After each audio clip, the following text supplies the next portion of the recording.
There's a moment in life when you lose everything. Not the money, not the properties, not the titles. You lose something deeper. You lose the people you believed would always be there. And you realize something terrible and beautiful at once, that you never really had them. This is the story of a man who built a financial empire, but one day woke up in an empty mansion, surrounded by silence and abandonment. His children wouldn't answer his calls. His wife had packed her bags without explanations. His business partners had vanished with the first signs of crisis. But here's the strange part. What nobody expected. While the world abandoned him, he didn't abandon himself. And in that solitude that destroys most people, he found something he'd been searching for his entire life without knowing it. What makes a man remain standing when everything crumbles? How is it possible that abandonment becomes liberation? And more importantly, what did he discover in that void that transformed him into someone more powerful than when he had everything? I warn you of something. This isn't a romantic redemption story.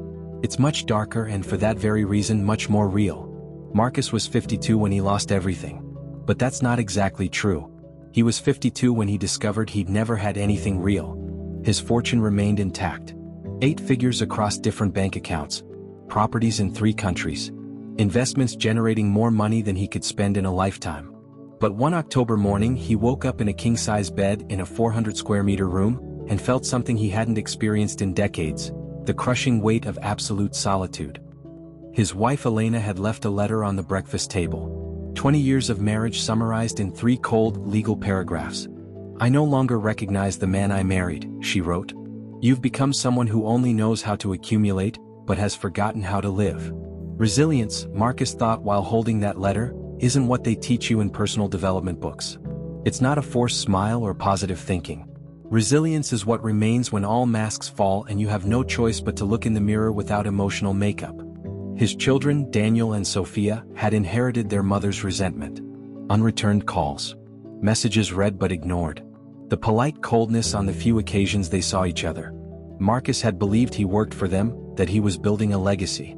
But they only saw an absent man who had traded moments for money. Stoicism began filtering into his life in the most unexpected way, not as a chosen philosophy but as a survival necessity. Because when you realize you've been living for others' approval, and those others disappear, you only have 2 options: collapse or find something solid within yourself. Marcus chose the second option. Not because he was brave but because he had no alternative. Inner strength, he discovered, isn't something that appears out of nowhere. It's something that was always there, buried under layers of expectations, obligations and social fears. It's what emerges when you stop running from yourself. That first night alone in his mansion, Marcus walked through the empty hallways and felt something strange. It wasn't exactly peace. It wasn't pure pain either. It was clarity. The brutal clarity of seeing his life without filters. He had built an empire but had lost his soul in the process. He had accumulated material wealth, but had lived in emotional poverty. He had been respected in boardrooms, but had been invisible in his own home. Silence has a particular texture when you're rich. It's not the desperate silence of someone who lacks resources. It's the heavy silence of someone who realizes that resources don't fill the existential void. Marcus learned this during the first days after Elena left. His routine completely crumbled. For 20 years, his day had been structured around others' needs. Business calls, family commitments, social obligations. Now, he woke at 5 in the morning as always, but had no one to impress, no one to please, no one to prove his worth to. Solitude showed him something he'd been denying. He'd lived his entire life as an actor playing a role others had written for him. The role of the successful provider. The role of the respectable patriarch. The role of the millionaire who had everything under control. But now, without an audience, who was he really? Personal transformation didn't begin with a self-help book or a motivational coach. It began when Marcus sat in his home office, surrounded by diplomas and awards, and asked himself for the first time in decades, what do I want? Not what does my family need? Or what do my partners expect? Or what does the market demand? Simply, what do I want? The silence that followed that question was terrifying. Because he realized he didn't know. He'd been so busy being what others needed that he'd forgotten who he was when nobody was watching. The self-discipline he'd applied to business began redirecting inward. Instead of getting up to conquer markets, he got up to know himself. Instead of studying financial reports, he began studying his own mind. Marcus bought a black notebook and began writing. Not business plans or investment strategies. He wrote questions. Questions he'd never asked himself because he'd been too busy responding to the demands of the outside world. When was the last time I did something just because it made me happy? What parts of my personality have I sacrificed to be successful? At what point did I decide my worth as a person depended on my bank account? Inner wealth, he discovered, had nothing to do with material abundance. It was the ability to be alone with yourself without fleeing. It was the skill to find peace in silence instead of filling it with constant noise. It was the courage to ask difficult questions and wait for honest answers. His children still wouldn't answer his calls. Elena had begun divorce proceedings. His old friends, who had really been disguised business contacts, vanished like smoke when he stopped being useful to their interests. But for the first time in years, Marcus didn't feel desperate to regain their approval. He was beginning to understand something profound about emotional independence. It's not the absence of pain, but the capacity to hold that pain without collapsing. Stoicism was filtering into his life organically, not as an academic philosophy, but as a tool for emotional survival. The truth about authentic leadership is that it's terribly lonely. Marcus discovered this when he began applying the same honesty he was using with himself in his business relationships. The results were immediate and brutal. For years he'd been the CEO who said what people wanted to hear. The boss who smiled in meetings and kept his true opinions for private conversations. The leader who prioritized harmony over truth. But something had changed in him. Abandonment had freed him from the need to be liked by everyone. And that liberation transformed into an honesty that made those accustomed to the diplomatic version of Marcus uncomfortable. In the first meeting after his separation, when the CFO presented numbers that had clearly been doctored to look better, Marcus didn't smile and nod as he'd done for years. He leaned forward and said, "These numbers are lies. And everyone in this room knows it." The silence that followed was dense, uncomfortable, revealing. "We can keep playing that everything's fine," Marcus continued, "or we can admit we've been building on false foundations. You decide." Emotional independence had given him something he hadn't had in decades, the freedom to tell the truth without fear of consequences. Because he'd already lost what he most feared losing, the approval of people he loved. Some board members resigned that same week. Partners of years terminated contracts. Employees who'd worked with him for a decade requested transfers to other divisions. Marcus watched them leave without trying to retain them. Not because he didn't care, but because he'd learned something fundamental. Relationships built on comfortable lies aren't real relationships. The Stoic narrative of his life was changing. He was no longer the man who accumulated to prove his worth. He was becoming the man who stripped away everything false to find the essential. His days had become simpler but more intense. He woke without an alarm because his body had found its natural rhythm. He had breakfast alone but without the rush to get somewhere. He worked but only on projects that truly mattered to him. Solitude had stopped being a burden to become a space of freedom. In that space, Marcus began remembering who he'd been before becoming who he thought he should be. He remembered the 25-year-old who'd started his first company not for money, but for the excitement of creating something new. He remembered the passion he felt solving complex problems, the satisfaction of building teams that function like living organisms. He'd lost that passion somewhere along the way. He'd buried it under billing objectives, growth expectations, and the constant pressure to be more, have more, prove more. Personal development, he realized, wasn't adding new things to his life. It was removing the layers of falseness that had covered his true essence. Marcus began making decisions that would have terrified the man he'd been a year before. He rejected lucrative projects that didn't excite him. He ended partnerships that had been profitable but toxic. He reduced his lifestyle to the essential. It wasn't masochism. It was clarity. The clarity of someone who had learned the difference between what he needs and what he thinks he needs. There's something liberating about losing the things you thought defined you. Marcus discovered this when he began systematically dismantling the life he'd built like a theatrical production for an audience that was no longer there. He sold 3 of his 4 properties. Not because he needed the money, but because he realized maintaining empty spaces was a way of clinging to a life that no longer existed. The Hamptons house where Elena used to host dinners for 50 people. The Manhattan penthouse he'd bought to impress clients who were now history. He kept the original house, the first he'd bought when his company began generating real profits. It was smaller, simpler, with a library he'd ignored for years and a garden he'd left in gardeners' hands while he got lost in spreadsheets. Inner strength, he discovered, feeds on conscious divestment. Everything he eliminated from his life returned a piece of mental clarity. Every commitment he canceled gave him more space to breathe. His closets had been full of designer suits he wore like social armor. He donated most and kept the essential, comfortable, functional clothing, without logos that screamed his economic status. It wasn't a pose of humility. It was the deep understanding that he'd been using clothes as an extension of his public character. Stoicism began manifesting in practical decisions. Marcus eliminated subscriptions to luxury magazines that only fed his anxiety to have more. He canceled memberships to exclusive clubs where he'd pretended to enjoy empty conversations about investments and properties. His days filled with productive silence. Silence to think. Silence to feel. Silence to process decades of emotions he'd kept on pause because there hadn't been time for them. In that silence, Marcus began hearing something that had been drowned by the constant noise of his previous life. His own voice. Not the voice he'd learned to use in business presentations. Not the voice he modulated to sound authoritative in board meetings. His real voice. The voice he'd had before learning to speak as he was expected to speak. Resilience took a different form. It was no longer the ability to keep going despite pain. It had become the ability to be present with pain, to let it exist without trying to escape through work, alcohol, or distractions. Marcus began walking. Not on treadmills surrounded by screens and music, but on real paths in contact with the earth.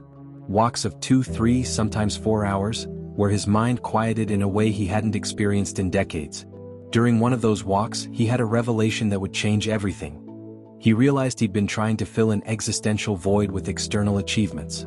Every new million, every new recognition, every new property had been an attempt to patch the hole he felt at the center of his being. But the void wasn't his enemy. It was his teacher. It was the space where he could find his true essence, free from others' projections and his own conditioned expectations. Personal transformation wasn't adding layers. It was removing layers until reaching the indestructible core of who he really was. And who he really was, Marcus discovered, was much simpler and much more powerful than he'd imagined. Abandonment is a cruel but effective teacher. Marcus learned this when his own children began treating him like a stranger. Not with hatred. Hatred would have been easier to handle. They treated him with polite indifference, as if he were a distant acquaintance they maintained contact with out of social obligation. Daniel, his eldest son, had inherited his intelligence for business but also his capacity for superficial relationships. When he finally accepted lunch with Marcus after months of rejected invitations, the conversation stayed in safe territory. Weather, sports, general news. Everything except what really mattered. "How are you handling the separation from Mom?" Daniel asked toward the end of lunch, like someone fulfilling a courtesy protocol. Marcus wanted to respond with the automatic answer he'd used in similar conversations. "Fine, these things happen, we're handling it civilly." But something had changed in him. The loss of everything he considered important had given him a strange freedom. The freedom to be honest. "I'm discovering that I don't know who I am when I don't have someone to take care of or someone to impress," Marcus responded. "And it's terrifying and liberating at the same time." Daniel shifted uncomfortably in his chair. He hadn't expected emotional honesty from his father. For 30 years, Marcus had been the man with answers, the one who solved problems, the one who kept everything under control. This new vulnerability unsettled him. The self-discipline Marcus had developed in business began applying to the process of accepting his children's rejection. Instead of pursuing them with constant calls or trying to buy their attention with expensive gifts, he disciplined himself to give them space. To respect their decision to maintain distance. It wasn't resignation. It was another form of love. The love that allows the other to be free, even if that freedom includes the right to walk away. Sophia, his youngest daughter, was more direct in her resentment. During a tense phone conversation, she told him, "Dad, you were never really present. You were there physically at some family dinners, but your mind was always at work. We were just another responsibility on your task list." The words hurt because they were true. Marcus had hidden behind the provider role to avoid the emotional intimacy that so terrified him. He believed that working for them was loving them, when in reality he'd been using work as a barrier against the vulnerability of real connection. Solitude taught him something he hadn't learned in decades of business leadership. The difference between being alone and being isolated. Isolation was what he'd experienced for years, surrounded by people but emotionally disconnected. Solitude, on the other hand, was a state of deep connection with himself. In that solitude, Marcus began processing years of repressed emotions. The fear he'd felt in his early years as an entrepreneur.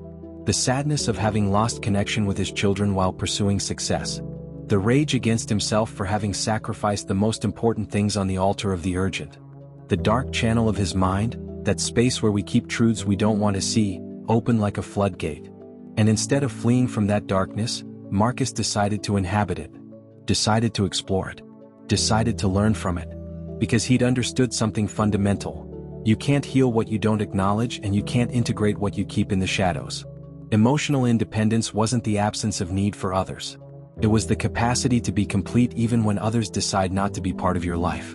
There's a moment in loss where you stop fighting the inevitable and begin understanding the lessons it brings. Marcus reached that point when he realized his attempts to rebuild broken relationships weren't working because he was still operating from the same mental pattern that had damaged them in the first place. For decades, he'd approached emotional problems like business projects.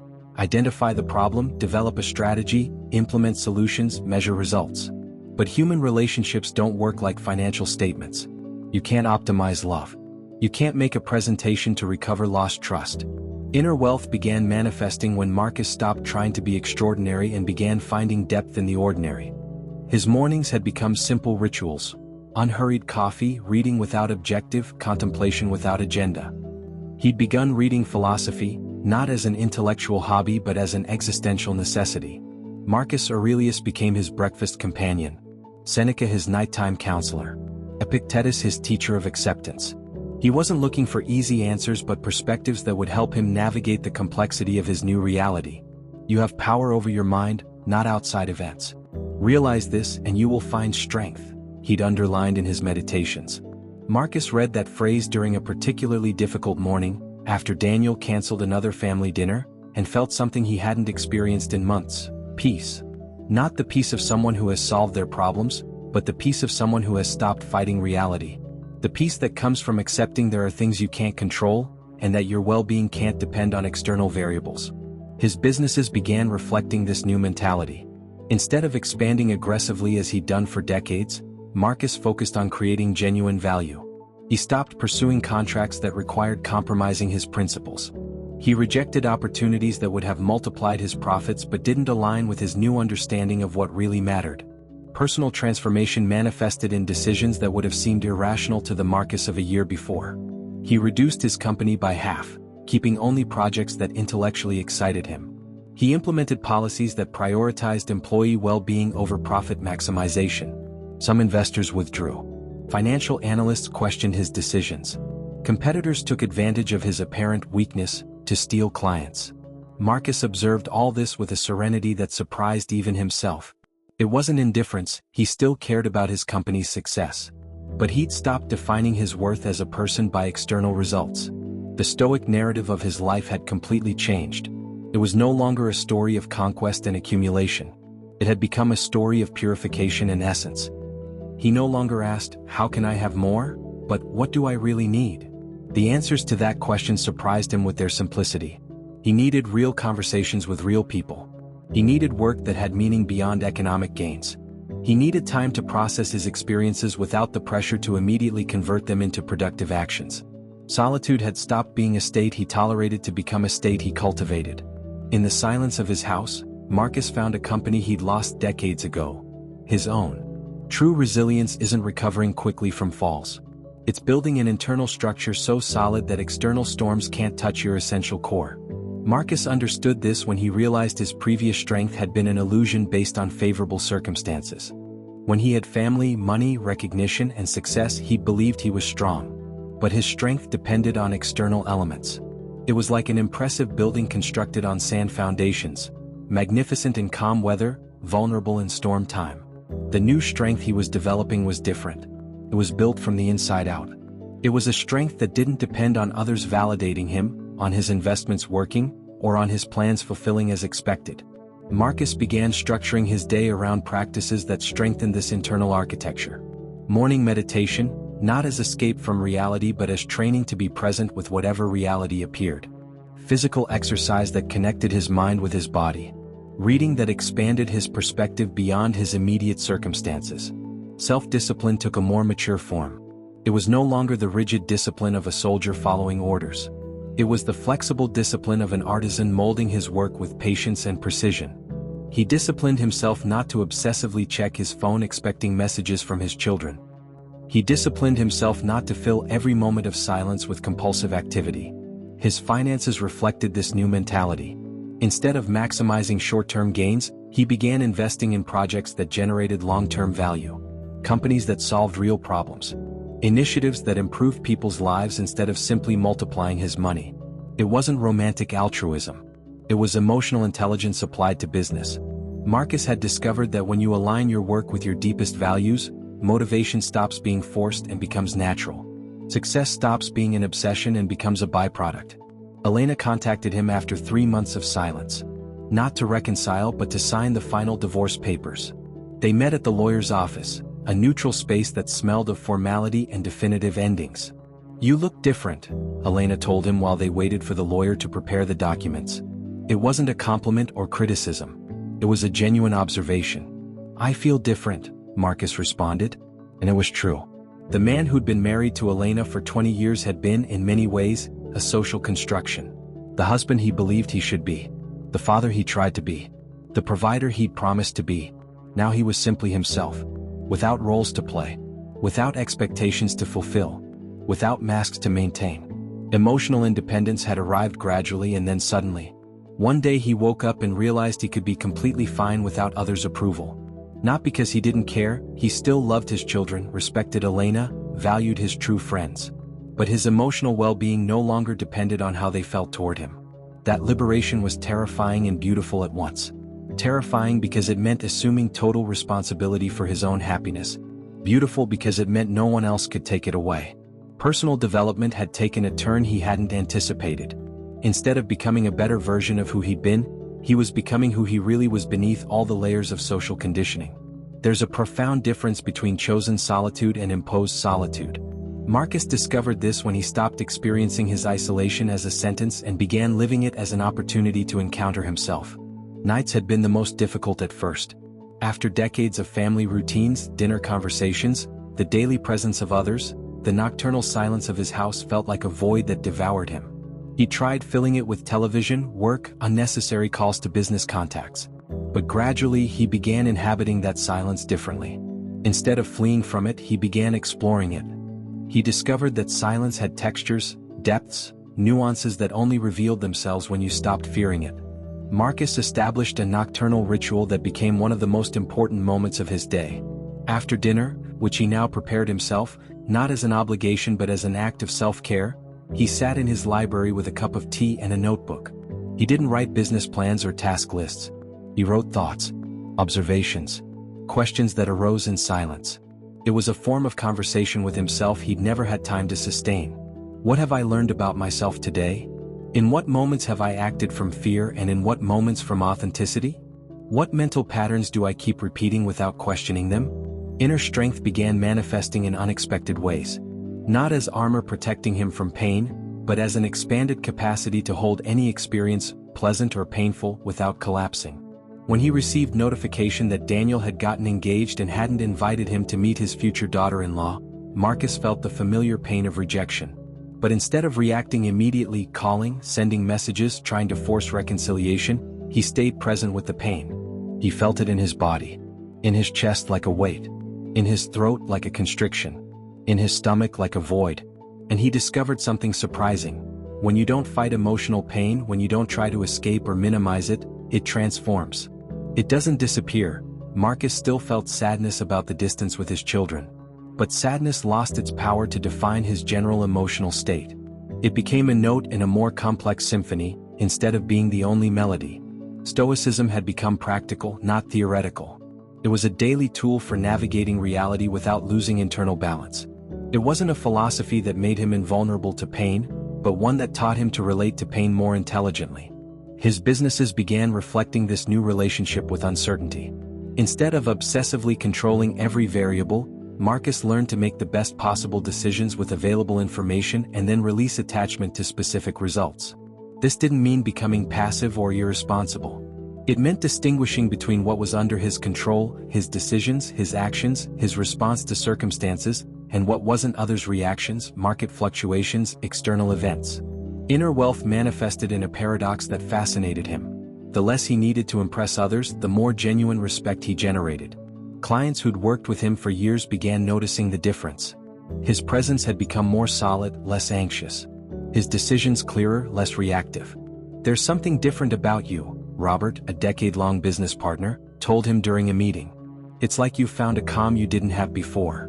Marcus smiled, not with the calculated smile he perfected during years of networking, but with a genuine smile emerging from a deep place of internal satisfaction. "I've learned to be comfortable with myself," he responded. "It's surprising how that changes everything else." Marcus discovered something personal development books rarely mention. Real transformation requires a radical redistribution of your mental energy. For decades, he'd spent most of his attention monitoring others' reactions, anticipating their needs, calculating how to impress or please them. Now, for the first time in decades, he had complete access to his own mental energy. And he was surprised by the amount of internal resources he'd been wasting on social theater. He began noticing patterns that had been invisible when his attention was fragmented. He realized he'd developed a subtle but powerful addiction to external validation. Every business decision had been evaluated, at least partially, by how it would make him look to others. Every purchase, every investment, every life choice had passed through the filter of "what will others think?" Solitude had returned something he'd lost without realizing: direct access to his own preferences, desires, and values, without the constant interference of others' expectations. His tastes began emerging organically. He discovered he genuinely preferred classical music to the jazz he pretended to enjoy at social dinners. That he liked cooking, an activity he'd delegated for years because it didn't fit his image of a busy executive. That he found more satisfaction in a deep conversation with the gardener than in a gala dinner with other millionaires. Self-discipline evolved into something more sophisticated: the discipline of authenticity. It was harder to be genuine than to play a role. Roles come with predefined scripts. Authenticity requires navigating each situation from your real center, without masks that protect you but also limit you. Marcus began applying this authenticity in his businesses in ways that initially terrified him. Instead of saying what he believed investors wanted to hear, he began sharing his real vision of where the company should go. Instead of promising results he knew would be difficult to fulfill, he began being honest about risks and uncertainties. Some investors pulled away. Others, however, began trusting him in a deeper way. They'd been waiting years for someone in his position to tell the truth about the real complexities of doing business in an unpredictable world. Personal transformation accelerated when Marcus realized he'd been living his life as if he were the protagonist of a story others had written. Now, for the first time, he was writing his own narrative. His days structured around what really mattered to him, not what he thought should matter to him. He spent hours reading, not because it was productive but because it nourished him intellectually. He walked for hours, not because it was exercise but because it connected with something essential in him that had been asleep for decades. Emotional independence had given him access to a creativity that had been blocked. He began seeing solutions to business problems that had been invisible when his mind was occupied with interpersonal politics and image management. His employees began noticing the difference. Meetings became more efficient because Marcus no longer needed to demonstrate his intelligence or defend his authority. He could admit when he didn't know something, ask for help when he needed it, change his mind when he received new information. Authentic leadership emerged naturally from this new relationship with himself. It wasn't a style he was trying to implement, but the natural expression of someone who had stopped acting and begun being. There are moments in life when everything false disintegrates simultaneously, as if the universe had decided it's time for a deep cleansing. Marcus experienced this when he realized he hadn't just lost his family, he'd also lost the need for the version of himself he'd built to maintain it. The process was like shedding skin. Painful, inevitable, liberating. His friendships reorganized naturally. Relationships that had been based on mutual convenience, networking, or social proximity simply faded away. There were no dramatic confrontations or abrupt ruptures. Calls became spaced out, invitations stopped coming, contacts became sporadic until disappearing completely. At first, Marcus felt panic at this social solitude. He'd been surrounded by people for decades. His calendar had been full of commitments, dinners, events, meetings. Now he had entire evenings free, weekends without plans, empty spaces that would have been automatically filled with social activity before. But gradually he began inhabiting these empty spaces differently. Instead of seeing them as absences, he began seeing them as presences. The presence of silence. The presence of calm. The presence of opportunity to know himself without the constant distractions of superficial social interaction. The Stoic narrative of his life took a turn he hadn't anticipated. Instead of being a story of loss, it was becoming a story of encounter. The encounter with parts of himself that had been buried under decades of social roles and external expectations. Marcus began remembering who he'd been before becoming who he thought he should be. He remembered the teenager who could spend hours alone, reading, thinking, dreaming. He remembered the young adult who'd started his first business not for money but for the pure excitement of creating something new. He'd lost that version of himself somewhere along the way. He'd sacrificed it on the altar of social success, respectability, financial security. But now, in the solitude forced by circumstances, that original version of himself began emerging again. Inner strength manifested as the ability to sustain this resurrection without rushing to fill empty spaces with new distractions. Marcus disciplined himself not to immediately seek new relationships that would replace those he'd lost. He disciplined himself not to fill his agenda with activities that would take him away from the conversation with himself he'd finally begun. His businesses reflected this new patience. Instead of desperately seeking new growth opportunities, he focused on perfecting what he already had. Instead of expanding horizontally, he deepened vertically. Each project became an opportunity to express his most authentic values, not just generate profits. Inner wealth began translating into decisions that would have seemed irrational to the Marcus of previous years. He rejected lucrative contracts that required compromising his principles. He invested in projects with positive social impact even though their financial returns were lower. He implemented policies in his company that prioritized employee well-being over short-term profit maximization. It wasn't romantic idealism. It was spiritual pragmatism. Marcus had discovered that when you align your actions with your deepest values, motivation stops being forced and becomes sustainable. Success stops being an exhausting obsession and becomes a natural byproduct of doing what really matters. Solitude had stopped being a condition he tolerated to become a state he actively cultivated. In the silence of his house, in the empty spaces of his agenda, in moments without external stimuli, Marcus found an inner wealth he'd been searching for his entire life in the wrong places. True simplicity isn't voluntary poverty. It's the ability to distinguish between the essential and the accessory, between what nourishes and what simply fills space. Marcus understood this when he realized his life had become incredibly rich precisely because it had become incredibly simple. His mornings had become ceremonies of presence.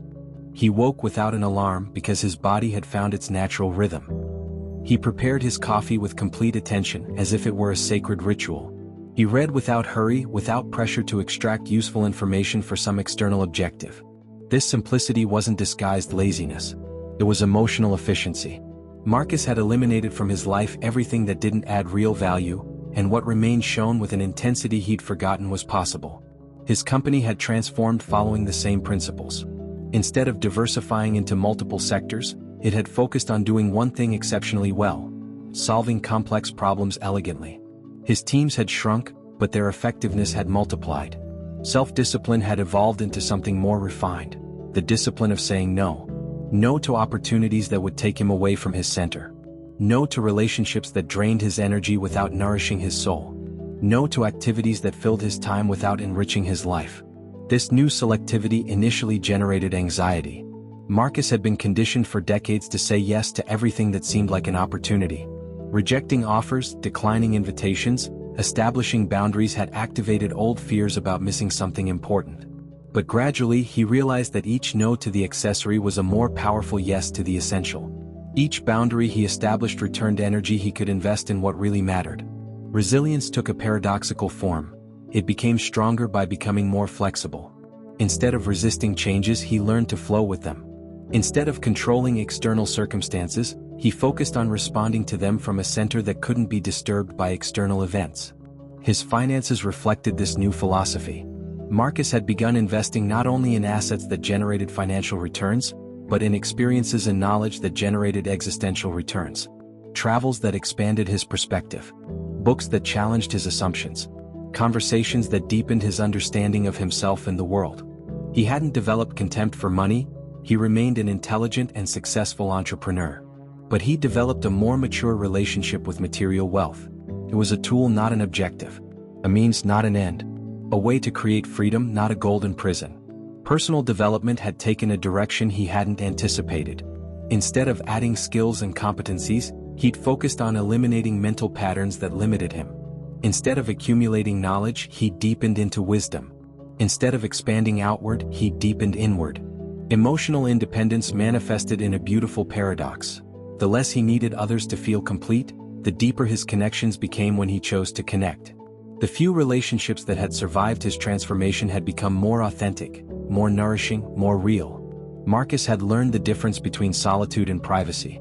Solitude was the unwanted absence of connection. Privacy was the protected space where he could process his experiences, integrate his learnings, and connect with the internal source of his vitality. In that privacy, he'd found a company he'd lost decades ago, his own. And he'd discovered it was extraordinarily interesting company when he stopped judging, controlling, or compulsively improving it. There's a type of education you only get by losing what you thought defined you. Marcus graduated from that university when he realized his greatest loss had also been his greatest gain. He'd lost a life built on false foundations and gained access to a life built on essential truths. The letter arrived on a Tuesday morning. It was from Sophia, his youngest daughter, the first direct communication he'd received from her in almost a year. Her handwriting was the same as when she was a child, but the words belonged to an adult woman who had been observing his transformation from a distance. "Dad," the letter began, "I've been thinking a lot about our conversation last year, when you told me you were learning who you were when you didn't have someone to take care of or someone to impress. At first it bothered me. I thought it was an elegant excuse to justify the divorce with Mom. But I've been seeing the changes in your company, the decisions you've made, the way you speak in the few occasions we've interacted. And I think I finally understand what you meant." Marcus read the letter 3 times before allowing himself to feel the emotion that threatened to overwhelm him. It wasn't just joy at receiving news from Sophia. It was the profound recognition that his transformation had been seen, understood, and to some extent, respected by someone whose opinion truly mattered to him. The inner strength he developed during months of solitude manifested in his response. He didn't immediately call Sophia, though every fiber of his being wanted to. He didn't write an emotional response full of explanations and apologies. He waited. He processed. He responded from a place of calm instead of reactivity. His response was brief, honest, and free of expectations. "Sophia, thank you for taking the time to write. You're right, I've been learning who I am beneath all the roles I had assumed. It's been a painful and liberating process at the same time. I hope we can talk soon when you feel it's the right time for you. I love you and respect your process too." Personal transformation had reached a point of maturity where Marcus could love without possessing, care without controlling, and be present without invading. He'd learned that true love sometimes requires space, patience, and the wisdom to allow others to come to you on their own terms. Stoicism had become a practical tool for navigating these complex emotional waters.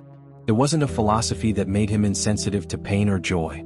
It was a philosophy that taught him to experience emotions fully without being controlled by them.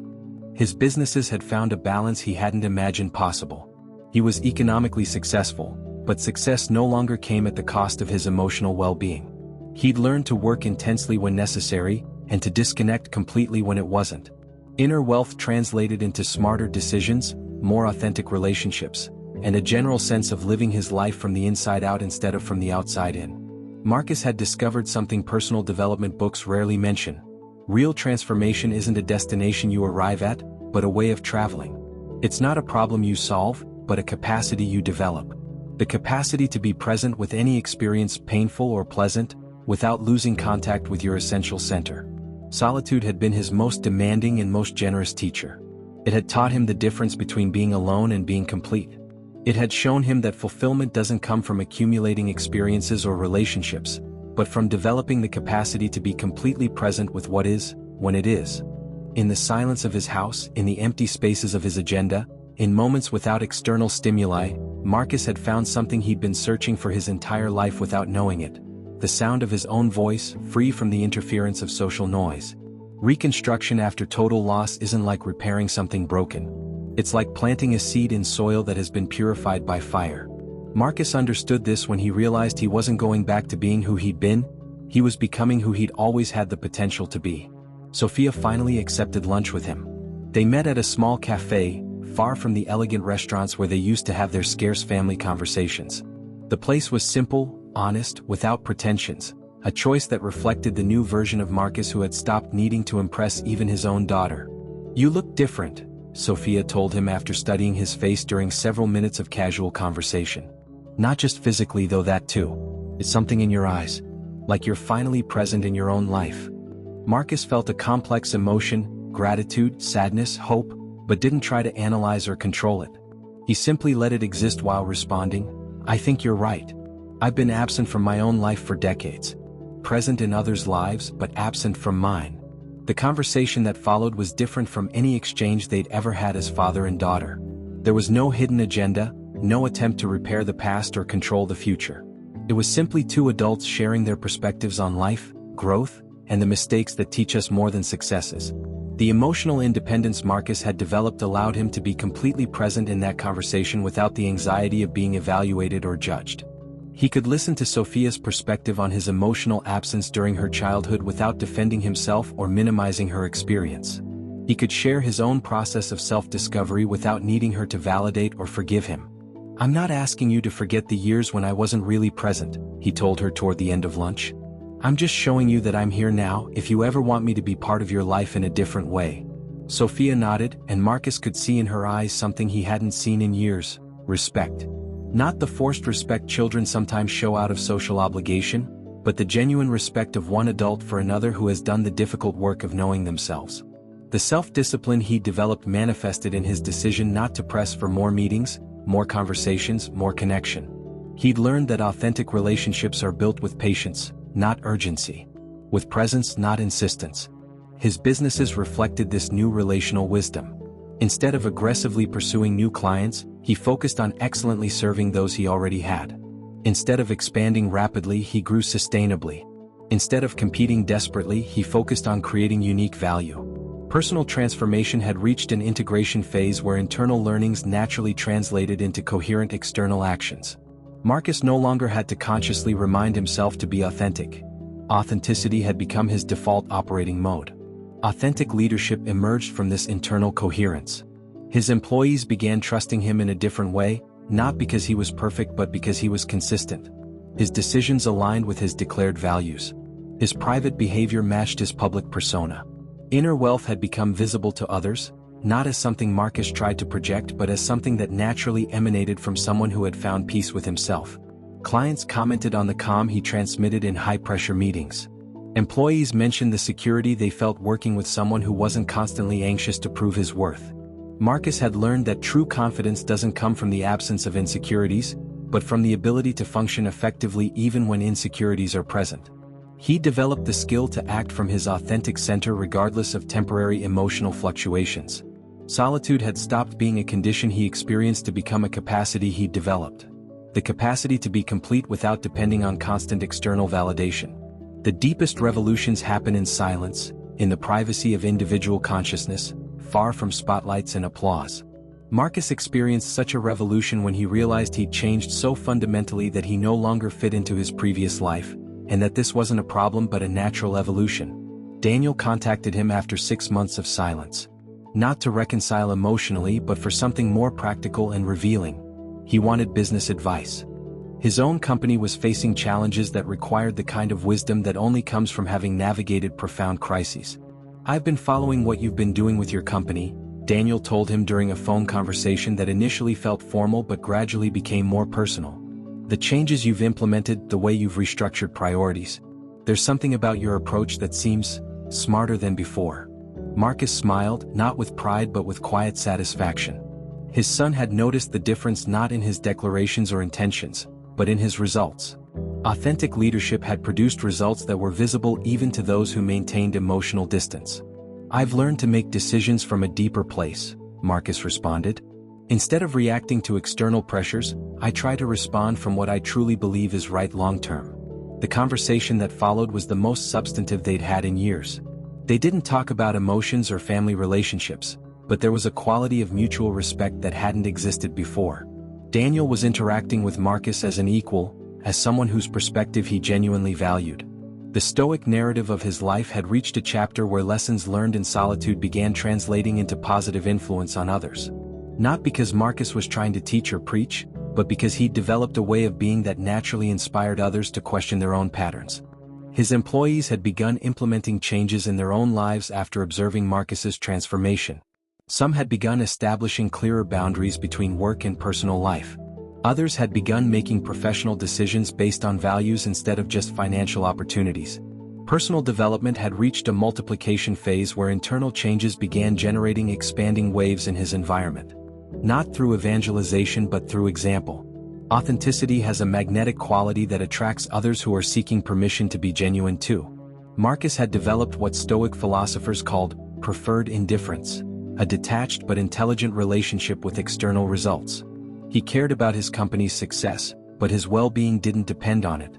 He valued relationships with his children, but didn't despair about controlling the pace of reconciliation. This paradoxical attitude, caring deeply without being desperately attached, had become his superpower both in business and personal relationships.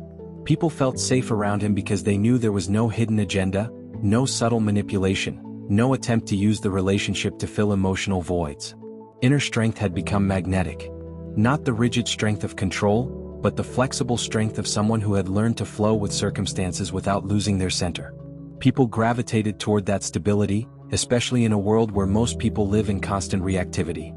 Inner wealth had begun translating into a different form of material wealth. Not because Marcus was focused on making more money, but because decisions made from a place of clarity and authenticity tended to be smarter, more sustainable, more successful long-term. His investments reflected his values. His business alliances were based on genuine mutual respect. His business strategies considered not only financial gains but also the impact on people involved. Marcus had discovered that when you completely align your actions with your deepest values, life becomes simultaneously simpler and richer. Simpler because you don't have to maintain different versions of yourself for different audiences. Richer because every action becomes an authentic expression of who you really are. 1 year after Elena signed the divorce papers, Marcus found himself in a place he couldn't have imagined when everything began crumbling. He hadn't recovered his marriage. Elena had begun a new relationship and seemed genuinely happy. He hadn't returned to the close relationship with his children he'd had when they were small, but he'd developed something more mature and real with them. What he'd found was something more valuable. He'd found a way to be rich that didn't depend on accumulating but on being. Rich in presence. Rich in authenticity. Rich in the capacity to be completely present in his own life. Elena visited him one Sunday afternoon, not to reconcile but to collect some personal items she'd left in his home office. The conversation they had was revealing for both. "You know I never hated you, right?" Elena told him while packing books they'd bought together during trips that now seemed from another life. "It was more like I'd lost access to the person I fell in love with 20 years ago." Marcus nodded without defensiveness or pain. "I had also lost access to that person. I've been rediscovering him this past year." Elena stopped her packing and looked at him directly. "I can see it. There's something in you that hadn't been there in years. It's like you've come home to yourself." The conversation that followed was possibly the most honest they'd had in decades of marriage. Without the pressure to save the relationship, they could finally talk about what had really happened between them. Marcus could acknowledge how he'd used work to avoid emotional intimacy. Elena could admit how she'd resented his success while simultaneously depending on it. "I don't regret the divorce," Elena told him toward the end of the conversation. "But I'm glad to see it didn't destroy you. I'm glad to see you found yourself." After Elena left, Marcus sat in his library, the space that had become his sanctuary during the year of transformation, and reflected on the path he'd traveled. He'd begun as a millionaire who had lost everything he thought mattered. He'd become a man who had found the only thing that really matters: an authentic relationship with himself.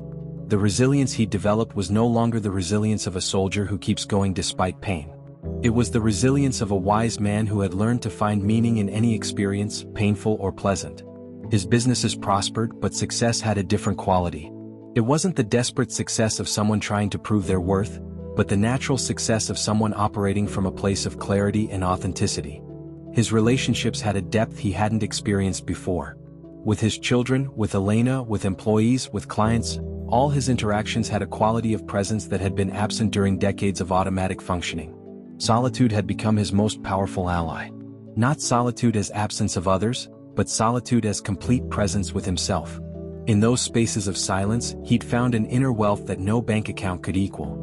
Stoicism had stopped being a philosophy he studied to become a way of life he breathed. It wasn't armor that protected him from pain, but wisdom that taught him to dance with any circumstance without losing his internal balance. Marcus had learned something that would forever change his relationship with success and failure: that true wealth isn't what you accumulate, but what you don't need to feel complete. That true strength isn't the ability to control external circumstances, but the ability to respond to them from a center that no one can touch. His final thoughts that night, while contemplating the year that had transformed his life, were of gratitude. Gratitude for the abandonment that had forced him to find himself. Gratitude for the solitude that had taught him the difference between being alone and being complete. Gratitude for the loss that had shown him what truly cannot be lost. He'd entered this process as a millionaire who had lost everything he thought defined him.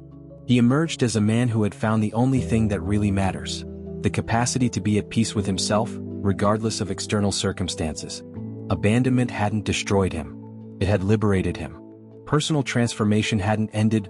Marcus knew it was a lifelong process. But he developed the internal tools to navigate any storm without losing contact with his deepest essence. In his personal dark channel, in the darkest corners of his experience, he'd found light. Not the artificial light of forced positivity, but the natural light of authenticity. The light that emerges when you stop running from yourself and begin fully inhabiting your own life. Marcus closed his black notebook, the same one he'd begun writing difficult questions in a year before.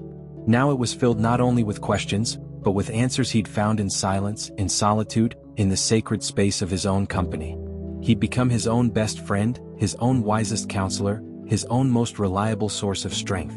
And from that place of internal fullness, he was ready to create authentic relationships, build meaningful businesses, and live a life that was a genuine expression of who he really was. The millionaire had been left behind by others, but had never lost himself. And in that encounter with himself, he'd found true wealth. Emotional independence, inner strength, the capacity to be at peace with any present moment. This is the story of a man who lost a life built on false foundations and found a life built on the solid rock of authenticity. A story of abandonment that became liberation. A story of solitude that became fullness. A story of loss that became the greatest discovery of his life. Because sometimes, losing everything you thought you were is the only way to find everything you really are. If you felt this content touched something inside you, like the video, subscribe to the channel and share it with someone who also needs to hear this. Leave in the comments, what part marked you most? This helps the channel keep existing, and you help other people be reborn in silence.